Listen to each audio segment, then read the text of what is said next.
Bonjour à tous. Alors aujourd'hui, je voulais vous parler de méditation.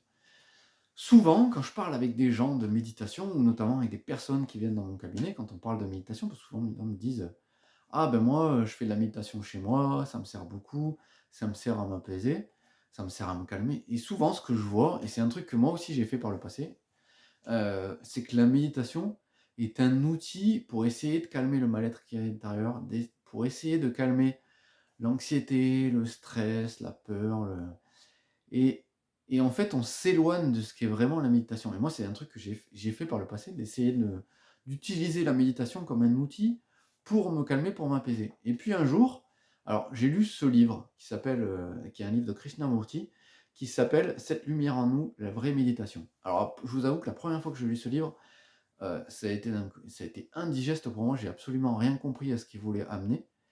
Et à force de faire la méditation, dans une optique de m'apaiser, de me calmer, un jour j'ai eu un déclic, je me suis dit: «Mais c'est quoi en fait vraiment la méditation? À quoi ça sert? Et si ça servait à quelque chose, à quoi ça servirait vraiment?» Et je me suis posé cette question: «C'est quoi la méditation?» Et puis j'ai relu ce livre, et dans ce livre, il explique bien que la méditation n'est absolument pas un outil. La méditation, en fait, c'est une posture, c'est une position.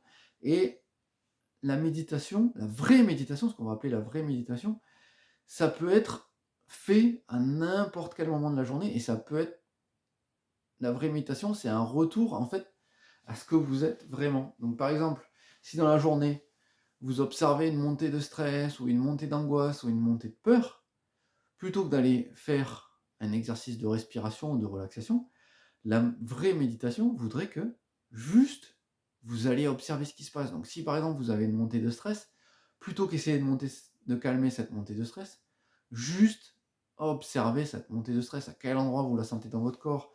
Est-ce que c'est dans les épaules? Est-ce que vous sentez une crispation dans les épaules?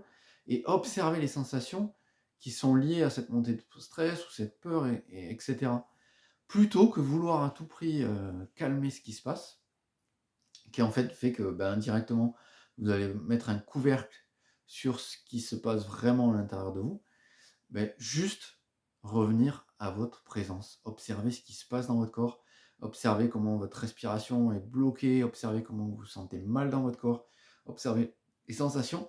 Et ça, même si je l'avoue, c'est pas très facile au début, et il y a des techniques qui existent maintenant, dont Nerti, pour pouvoir aller observer de manière plus facile, même si c'est pas très agréable au début.